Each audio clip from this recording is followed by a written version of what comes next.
So this happy pic of me was taken in 1999. I was a senior in college, and it was right after dance practice. I was really, really happy. And I remember exactly where I was about a week and a half later. I was sitting in the back of my used minivan in a campus parking lot when I decided that I was going to commit suicide. And I went from deciding to a full-blown planning very quickly. And I came this close to the edge of the precipice. It's the closest I've ever come.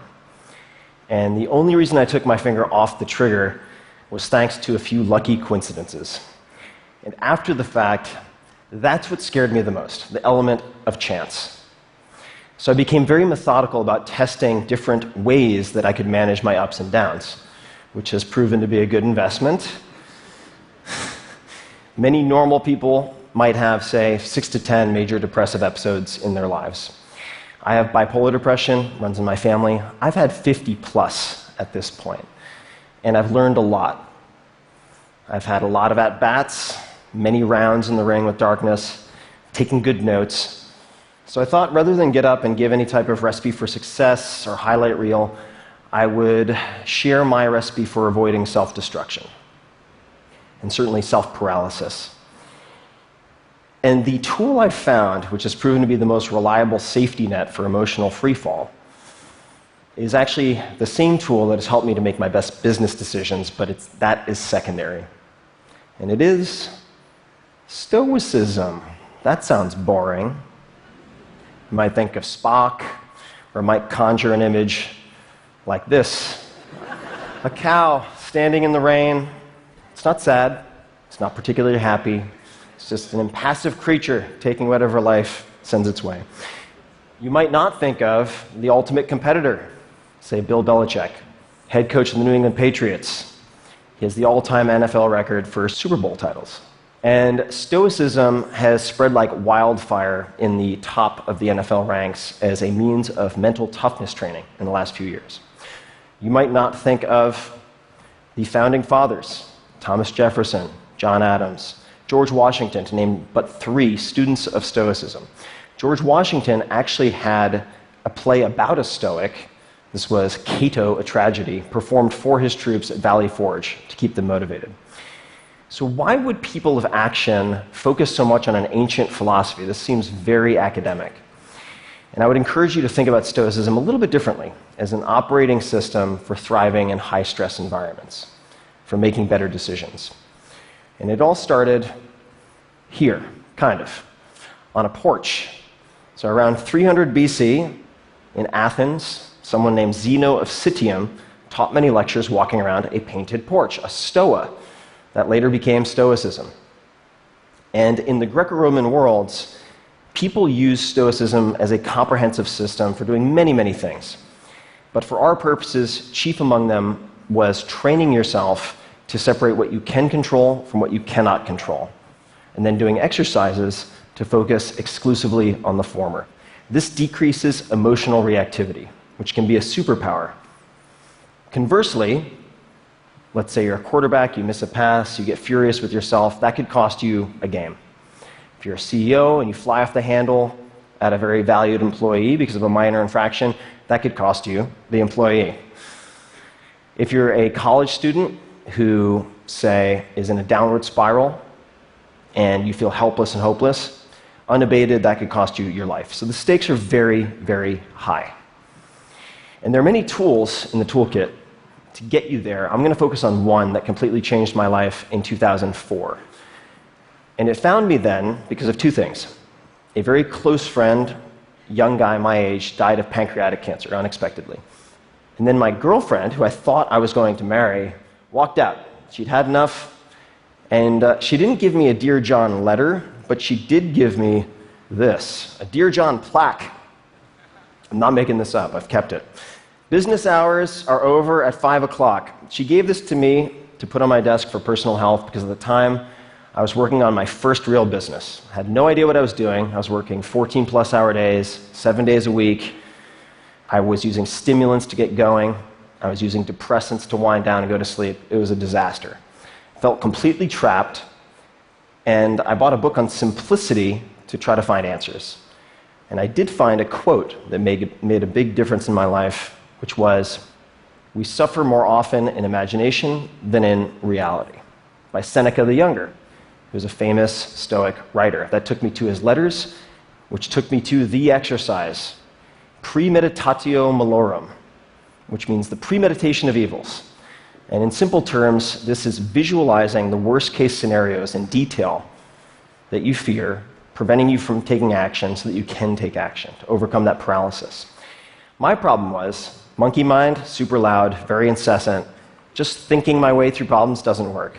I needed to capture my thoughts on paper, so I created a written exercise that I called fear setting, like goal setting for myself. And it consists of 3 pages. Super simple. The first page is right here. What if I ... question mark. This is whatever you fear, whatever is causing you anxiety, whatever you're putting off. Could be asking someone out, ending a relationship, asking for a promotion, quitting a job, starting a company, could be anything. For me, it was taking my first vacation in 4 years and stepping away from my business for a month to go to London, where I could stay in a friend's room for free, to either remove myself as a bottleneck in the business or shut it down. In the first column, define, you're writing down all of the worst things you can imagine happening if you take that step. And you want 10 to 20. I'm not going to go through all of them, but I'll give you 2 examples. So one was, I'll go to London, it will be rainy, I'll get depressed, the whole thing will be a huge waste of time. Number 2, I'll miss a letter from the IRS, and I'll get audited, or raided, or shut down, or some such. And then you go to the prevent column. In that column, you write down the answer to, what could I do to prevent each of these bullets from happening, or at the very least, decrease the likelihood, even a little bit. So if we're getting depressed in London, well, I could take a portable blue light with me, use it for 15 minutes in the morning. I knew that helped to stave off depressive episodes. For the IRS bit, I could change the mailing address on file with the IRS, so the paperwork would go to my accountant instead of to my UPS address. Easy peasy. Then we go to repair. So if the worst case scenario has happened, what could you do to repair the damage, even a little bit? Or who could you ask for help? So in the first case, London, well, I could fork over some money, fly to Spain, get some sun, undo the damage, if I got into a funk. In the case of missing a letter from the IRS, I could call a friend who is a lawyer or ask, say, a professor of law what they would recommend, who I should talk to, how had people handled this in the past. So one question to keep in mind as you're doing this first page is, has anyone else in the history of time, less intelligent or less driven, figured this out? Chances are the answer is yes. The second page is simple. What might be the benefits of an attempt or a partial success? So you can see we're playing up the fears and really taking a conservative look at the upside. So if you attempted whatever you're considering, might you build confidence, develop skills, emotionally, financially, otherwise? What might be the benefits of, say, a base hit? Spend 10 to 15 minutes on this. Page 3. This might be the most important, so don't skip it. The cost of inaction. Humans are very good at considering what might go wrong if we try something new, say, ask for a raise. What we don't often consider is the atrocious cost of the status quo, not changing anything. So you should ask yourself, if I avoid this action or decision, and actions and decisions like it, what might my life look like in, say, 6 months, 12 months, 3 years? Any further out, it starts to seem intangible. And really get detailed. Again, emotionally, financially, physically, whatever. And when I did this, it painted a terrifying picture. I was self-medicating. My business was going to implode at any moment, at all times, if I didn't step away. My relationships were fraying or failing. And I realized that inaction was no longer an option for me. Those are the 3 pages. That's it. That's fear setting. And after this, I realized that on a scale of 1 to 10, 1 being minimal impact, 10 being maximal impact, if I took the trip, I was risking a 1 to 3 of temporary and reversible pain for an 8 to 10 of positive, life-changing impact that could be semi-permanent. So I took the trip. None of the disasters came to pass. There were some hiccups, sure. I was able to extricate myself from the business. I ended up extending that trip for a 1.5 years around the world. And that became the basis for my first book that leads me here today. And I can trace all of my biggest wins and all of my biggest disasters averted back to doing fear setting at least once a quarter. It's not a panacea. You'll find that some of your fears are very well-founded, but you shouldn't conclude that without first putting them under a microscope. And it doesn't make all of the hard times, the hard choices easy, but it can make a lot of them easier.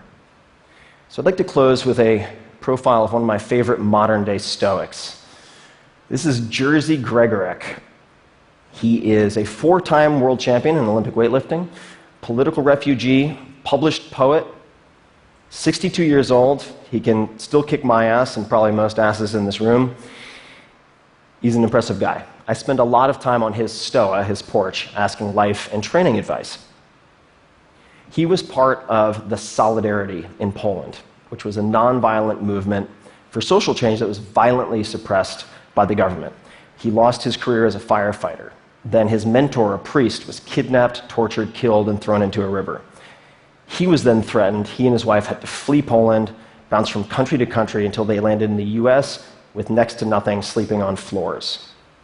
He now lives in Woodside, California, in a very nice place. And of the 10,000 plus people I've met in my life, I would put him in the top 10 in terms of success and happiness. And there's a punchline coming, so pay attention. I sent him a text a few weeks ago asking him, had he ever read any Stoic philosophy? And he replied with 2 pages of text. This is very unlike him. He is a terse dude. And not only was he familiar with Stoicism, but he pointed out for all of his most important decisions, his inflection points, when he stood up for his principles and ethics, how he had used Stoicism and something akin to fear setting, which blew my mind. And he closed with 2 things. Number 1, he couldn't imagine any life more beautiful than that of a Stoic. And the last was his mantra, which he applies to everything, and you can apply to everything. Easy choices, hard life. Hard choices, easy life. The hard choices, what we most fear doing, asking, saying, these are very often exactly what we most need to do. And the biggest challenges and problems we face will never be solved with comfortable conversations, whether it's in your own head or with other people. So I encourage you to ask yourselves, where in your lives right now might defining your fears be more important than defining your goals? Keeping in mind all the while the words of Seneca, we suffer more often in imagination than in reality. Thank you very much.